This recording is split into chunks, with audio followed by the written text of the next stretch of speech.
Pour Freud, la famille est le premier théâtre où nos désirs, nos peurs et nos conflits prennent forme. C'est là que se construisent nos premiers mécanismes de défense. Le refoulement, la projection, la rationalisation. Quand l'amour familial devient toxique, ce n'est pas toujours par malveillance consciente, mais souvent par répétition inconsciente d'un schéma hérité. Un parent qui contrôle excessivement peut, en réalité, rejouer sa propre peur de l'abandon. Un frère qui dévalorise en permanence peut projeter sur toi le mépris qu'il ressent pour lui-même. Et parfois, le soutien qu'on t'offre est en réalité un moyen de te maintenir dépendant, car ton autonomie ravive une blessure ancienne qu'ils ne veulent pas affronter. Freud l'expliquait, l'inconscient familial est une toile où chaque fil est relié aux autres. Et si l'un est tendu par la peur, toute la structure vibre de tension.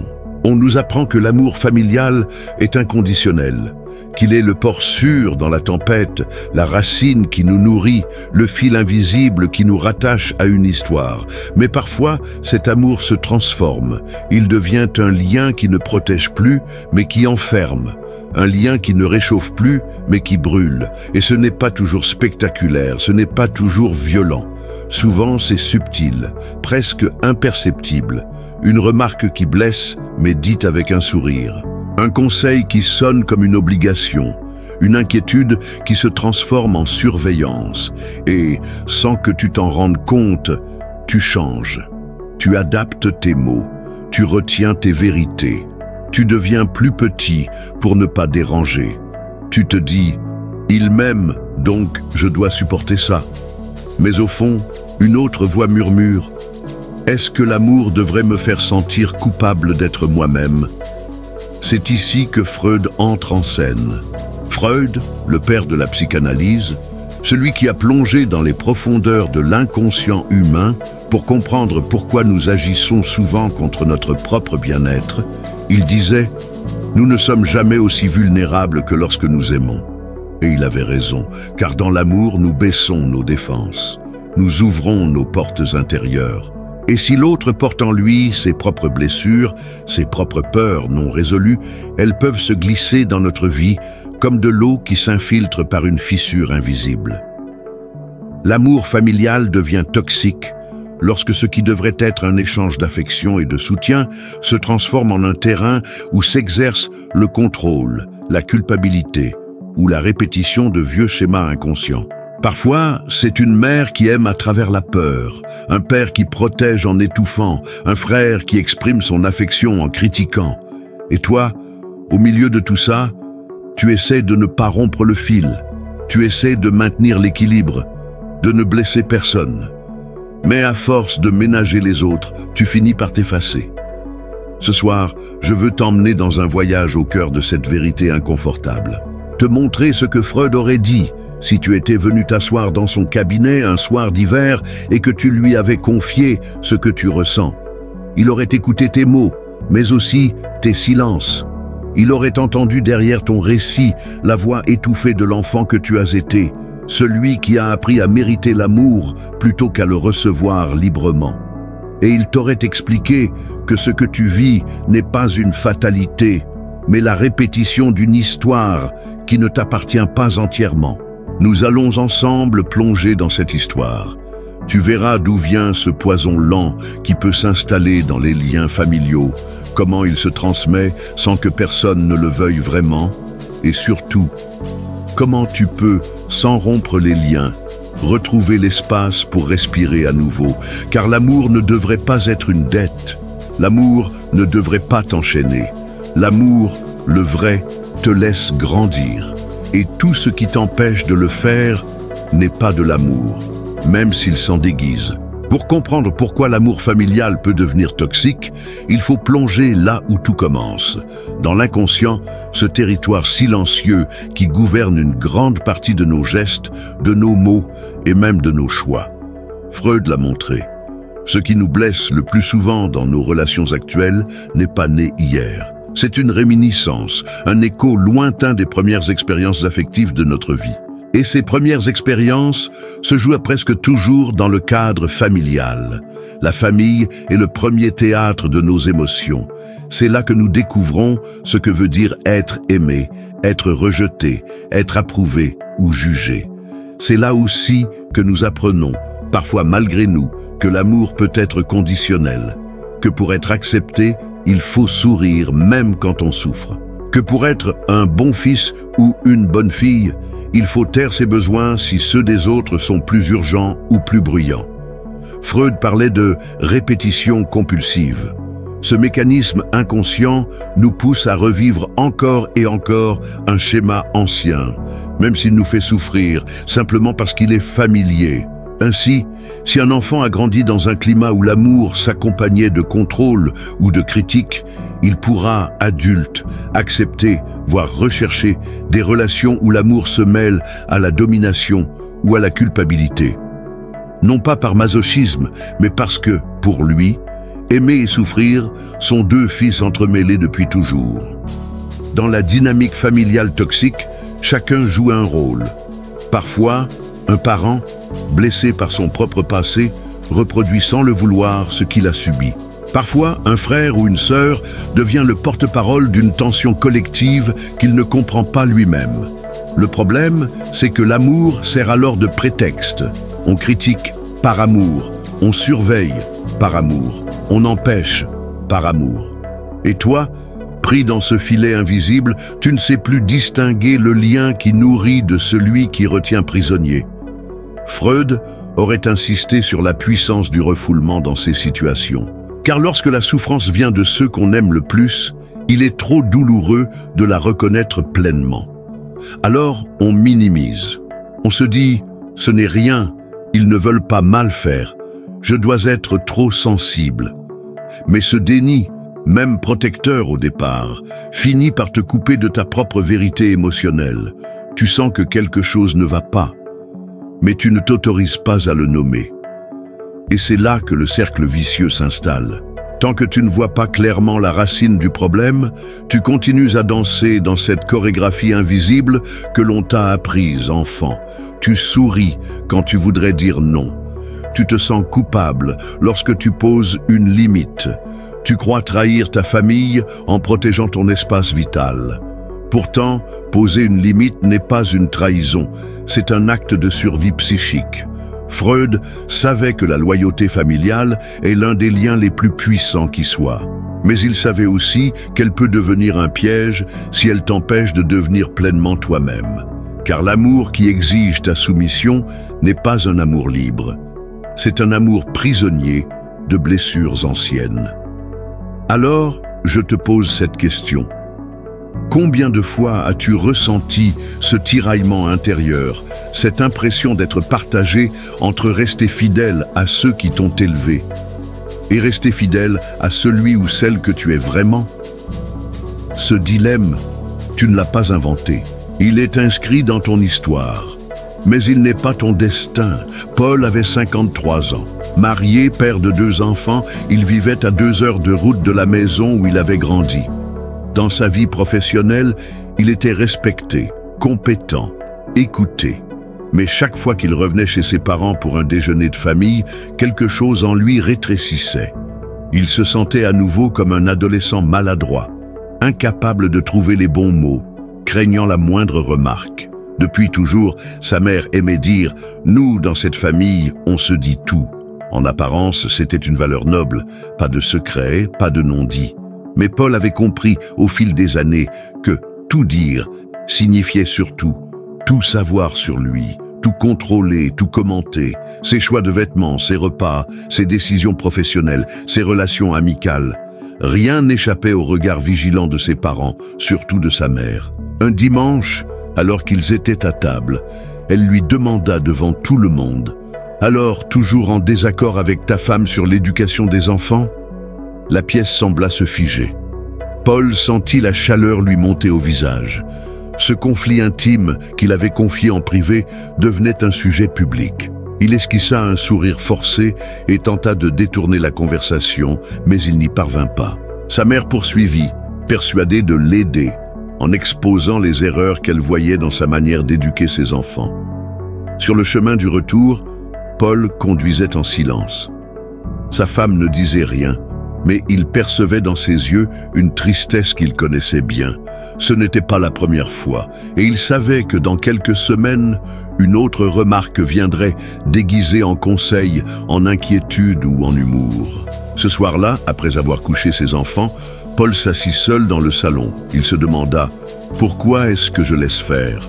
Pourquoi je ne dis rien ?» Et la réponse, comme un éclair, traversa son esprit. « Parce que toute ma vie, j'ai appris que contredire, c'était blesser. Que mettre une limite, c'était manquer d'amour. » Il se souvint d'une scène ancienne, oubliée depuis longtemps. Il devait avoir 8 ans.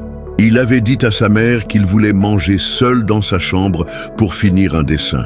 Elle avait éclaté en sanglots, disant qu'il ne voulait plus passer de temps avec elle.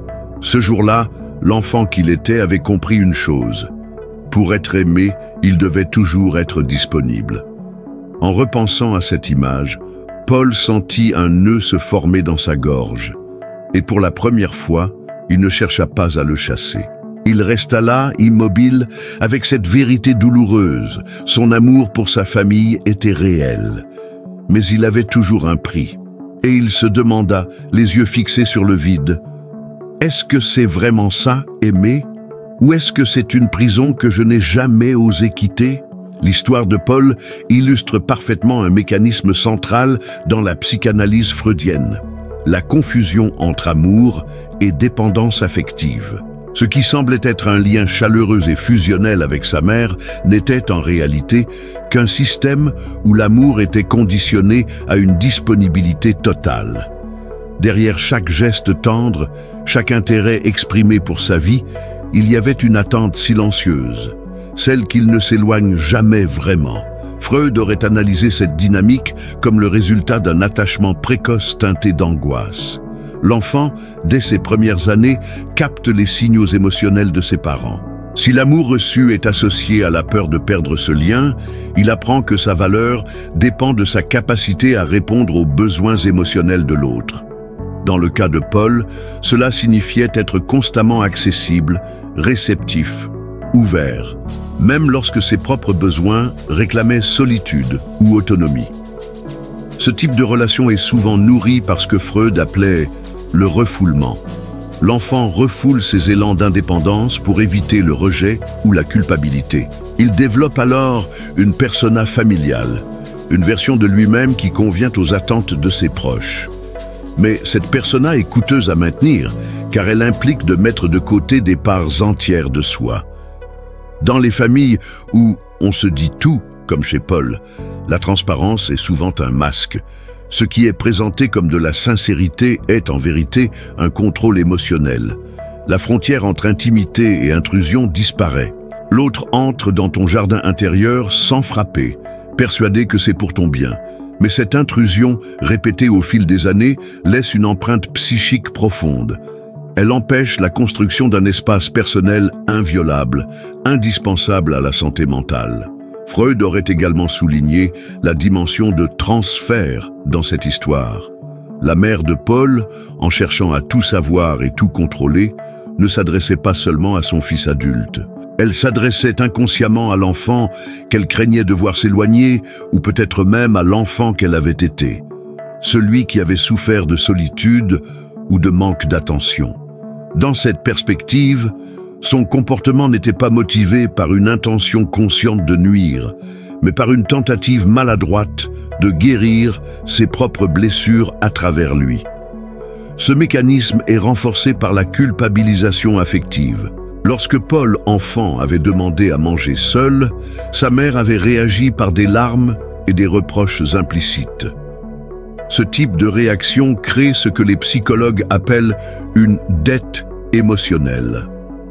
L'enfant en vient à croire qu'il doit constamment réparer la blessure qu'il cause simplement en affirmant ses besoins. Et cette croyance peut persister toute une vie. Erich Fromm, autre grand penseur de l'amour, a exprimé cette nuance avec clarté. L'amour immature dit « Je t'aime parce que j'ai besoin de toi ». L'amour mûr dit « J'ai besoin de toi parce que je t'aime ». Dans le cas de Paul, l'amour reçu était immaturité. Un amour inquiet, possessif, qui voulait retenir au lieu de laisser grandir. Cette distinction est essentielle. Un amour qui te permet d'être pleinement toi-même est un espace où tu peux respirer, te retirer, revenir, sans crainte de perdre ta place. Un amour toxique, même habillé de tendresse, te fait payer un prix invisible, celui de ta liberté intérieure. Alors, en observant l'histoire de Paul, une vérité se dessine. Ce n'est pas l'intensité de l'amour qui fait sa pureté, mais la place qu'il laisse à ton individualité. Un lien familial qui t'empêche de poser des limites n'est pas un lien sain. Et reconnaître cela, loin de détruire l'amour, peut être le premier pas pour le sauver, sous une forme plus libre, plus adulte, plus vraie. Et si, depuis toutes ces années, tu t'étais trompé sur la signification même de l'amour? Et si aimer ne voulait pas dire tout accepter, tout supporter, tout sacrifier? Et si, au contraire, aimer signifiait parfois dire non, non pas pour se couper de l'autre, mais pour ne pas se couper de soi? L'histoire de Paul pourrait être la tienne. Ce tiraillement que tu ressens quand tu poses une limite, ce malaise qui monte quand on te reproche ton besoin d'espace. Ce ne sont pas les signes d'un manque d'amour. Ce sont les signes que ton âme réclame de l'air. Freud et plus tard Viktor Frankl auraient vu là l'expression d'un besoin fondamental, la dignité de choisir sa manière d'aimer. Frankl disait que la plus grande liberté de l'être humain est de choisir son attitude face aux circonstances. Dans les liens familiaux, cette liberté se manifeste par la capacité de rester présent tout en restant soi. Je veux que tu imagines une scène. Ferme les yeux, respire profondément et visualise-toi dans 10 ans. Tu es dans une réunion de famille. Les voix se mélangent, les rires éclatent. Mais cette fois, il y a quelque chose de différent. Tu es là, pleinement, sans cette tension au creux de la poitrine. Tu n'as plus besoin de tout expliquer, de tout justifier. Tu sais ce que tu offres et ce que tu ne peux plus donner. Et étonnamment, ils t'aiment encore, peut-être même mieux.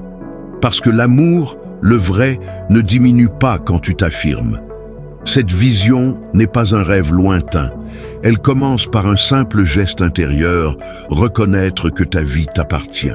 Reconnaître que ton rôle dans la famille ne définit pas ton être tout entier. Reconnaître que tes besoins ne sont pas des caprices, mais des racines qui te permettent de grandir droit. Il est possible que certains ne comprennent pas. Il est possible qu'on t'accuse de t'éloigner, d'être égoïste. Mais l'égoïsme véritable n'est pas dans la préservation de soi. Il est dans l'exigence que l'autre se sacrifie pour nous. Et si tu refuses de jouer ce rôle, c'est parce que tu as compris que l'amour ne doit pas se nourrir de l'effacement de l'un pour le confort de l'autre. Dans l'Ecclésiaste, il est écrit « Il y a un temps pour étreindre et un temps pour s'éloigner des étreintes ». Cette sagesse ancienne rejoint la psychologie moderne. Il y a des moments où l'amour se manifeste par la proximité et d'autres où il se manifeste par le respect de la distance. Savoir alterner les deux, c'est là que réside la maturité affective. Alors, la prochaine fois que tu sentiras cette vieille culpabilité monter, rappelle-toi ceci. Ta valeur ne dépend pas de ta capacité à absorber toutes les attentes. Tu as le droit de protéger ton espace, même face à ceux que tu aimes le plus. Et si certains y voient une trahison, c'est peut-être parce qu'ils n'ont jamais appris que l'amour pouvait exister sans contrôle. Ce chemin n'est pas facile. Il demandera du courage, de la patience et parfois même des larmes. Mais il te mènera vers une forme d'amour plus grande, plus claire, plus libre. Un amour où tu ne te perdras plus pour rester lié. Et peut-être qu'un jour, en te regardant dans le miroir, tu te diras « Je peux aimer sans m'effacer ». Souviens-toi de ceci. L'amour qui t'enchaîne n'est pas un amour, c'est une peur déguisée. La peur de te perdre, la peur de l'éloignement, la peur que tu deviennes quelqu'un qu'il ne contrôle plus. Mais cette peur ne t'appartient pas. Elle est le reflet de leurs histoires, de leurs blessures, parfois même de leurs fantômes. Et tu n'as pas à les porter. La loyauté que tu crois devoir à ta famille ne devrait jamais te coûter ton intégrité. Car si pour rester fidèle aux autres, tu dois te trahir toi-même, alors ce n'est plus de la loyauté. C'est une forme de captivité émotionnelle. Tu peux les aimer, tu peux leur être reconnaissant, tu peux partager avec eux des instants précieux, mais tu n'as pas à t'effacer pour exister dans leur regard. Il est temps de comprendre que tu n'es pas l'enfant d'hier. Tu as grandi, tu as une voix, tu as le droit de dire « stop » sans cesser d'aimer. Tu as le droit de t'éloigner sans fermer ton cœur. Tu as le droit de construire une vie qui ne demande pas la validation permanente de ceux qui t'ont vu naître. Et si certains ne le comprennent pas, ce n'est pas parce que tu fais fausse route, mais parce que ta liberté leur rappelle qu'ils n'ont jamais trouvé la leur. Il n'y a pas de honte à briser la chaîne des répétitions familiales. Au contraire, tu deviens le premier maillon à choisir autre chose, à offrir un exemple d'amour qui libère au lieu d'enfermer. Jésus a dit un jour, « La vérité vous rendra libre ». Cette vérité, ce n'est pas un concept abstrait. C'est celle que tu portes en toi, cette conscience silencieuse qui sait quand l'amour n'en est plus un. La reconnaître, c'est déjà commencer à guérir. Alors retiens cette phrase, ce n'est pas ton absence qu'ils craignent, c'est ta lumière qu'ils ne savent pas accueillir. Et cette lumière, tu ne dois plus jamais la tamiser pour rassurer les autres. Si ces mots ont touché quelque chose en toi, écris dans ton cœur ou même en commentaire « Je peux aimer sans me perdre ». Et garde ce mantra comme un rappel, chaque fois que la culpabilité voudra reprendre sa place. Et maintenant, si cette histoire t'a fait réfléchir, si elle a allégé ne serait-ce qu'un peu le poids que tu portes, abonne-toi. Pas pour moi, mais pour ne plus jamais croire que tu es seul à vivre cela. Parce que d'autres, comme toi, sont en train d'ouvrir les yeux.